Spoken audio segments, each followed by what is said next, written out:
사랑합니다. 성도 여러분, 오늘도 성령께서 도우시기를 기도합니다. 갈라디아서 4장 5, 6절 말씀 읽어드리겠습니다. 율법 아래에 있는 자들을 속량하시고 우리로 아들의 명분을 얻게 하려 하심이라. 너희가 아들이므로 하나님이 그 아들의 영을 우리 마음 가운데 보내사 아빠, 아버지라 부르게 하셨느니라. 아멘. 자, 율법은 노예 신분으로 주인의 아들을 가르치게 된 초등교사와 같다고 했습니다. 일정 기간 주인 아들의 교육을 위해 전권을 가졌습니다. 그래서 초등교사의 지도를 받고 있을 때 아들은 종과 다름이 없었습니다. 아니, 종의 지도를 받고 있는 그런 신분입니다. 하지만 교육이 끝났습니다. 이제 초등교사의 손에 이끌려 아버지에게로 갔습니다. 지금까지 초등교사의 지도 아래에 있던 아들이 소위 졸업을 한 것입니다. 그러면 신분을 회복하겠지요? 졸업했으니 이제 아들의 자리를 되찾고 이제는 스승이었던 선생님이었던 사람에게 주인으로서 뭔가를 명령하고 이제 이야기할 수 있는 그런 처지가 되는 것입니다.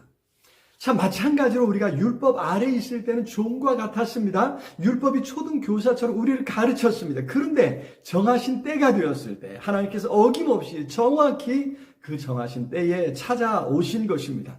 초등교사가 아들을 데리고 아버지에게 가는 것인데 하나님께서 친히 찾아오셔서 율법에게서 졸업시켜버리신 것입니다. 그래서 이제는 종이 아닙니다. 아들입니다. 이제 하나님을 아빠라고 아버지라고 부르게 되었습니다. 이런 신분의 변화를 깨닫지 못하면 어리석은 어처구니 없는 일이 되는 것이죠. 사실 우리가 하나님을 아버지라고 부르는 것은 정말 엄청난 일이 아닐 수 없습니다. 지금까지 죄의 종으로 사탄의 종으로 살았습니다. 그런데 어느 날 하나님을 아빠라고 아버지라고 부를 수 있다니요. 우리로 하나님을 아버지로 부르게 하려고 하나님께서 크게 희생하셨습니다. 율법 아래에 있는 자들을 속량하시고 그렇습니다. 속량 곧 값을 치르셨다는 말입니다. 십자가로 값을 다 치르셨습니다. 이제 우리에게 남아있는 것은 우리가 이제 빚진 것은 하나도 없다는 말입니다. 이제 우리는 우리를 위해 이 땅에 오셔서 십자가를 신 예수 그리스도를 구주로 믿고 영접한 것입니다. 그 믿음을 보시고 하나님께서 우리를 자녀로 받아주셨습니다. 그렇게 우리로 아들의 명분을 얻게 하셨습니다. 양자로 입양된 것입니다. 자, 그런데 그런 객관적 사실을 우리가 확신으로 또 느낌으로 연결하기 참 쉽지 않은 일 아닙니까? 어느 날 나타난 생판 모르는 사람을 아빠라고 엄마라고 쉽게 불러주지 않는 것과 마찬가지인 것입니다.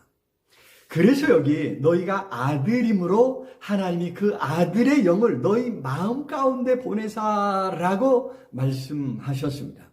그냥 불러주는 것이 아니란 말이죠. 그 아들의 영이 우리 마음 가운데 계셔서 우리로 하나님이 아빠인 것을 깨닫게 해주시는 것입니다. 아들의 영, 성령께서 우리에게 확신을 주시고 우리에게 하나님을 아빠라고 아버지라고 부르게 하신다고 하는 것입니다.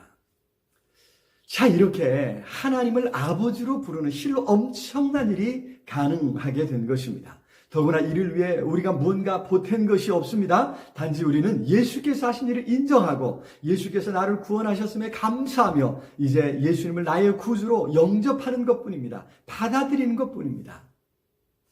오늘도 하나님을 아빠, 아버지라 부르며 당당히 주님 앞에 나아가시기를 바랍니다. 성령께서 우리에게 확신을 주시고 우리를 인도해 주실 줄로 믿습니다. 사랑의 주님 참으로 감사합니다. 어찌 이처럼 사랑하셔서 아버지 하나님을 아버지라고 아빠라고 부를 수 있는 이 놀라운 은혜와 특권 주신 것 감사합니다. 이 은혜와 이 특권을 깨닫고 순간순간 당당히 주님 앞에 나아가게 해주옵소서. 아빠, 아버지라고 부르며 주님 앞에 나아갈 수 있도록 성령 하나님 우리를 이끌어 주옵시기를 간절히 소원하고 예수 그리스도 이름으로 기도드리옵나이다. 아멘. 자, 오늘도 우리 주님 안에서 승리하시기를 기도합니다. 사랑합니다.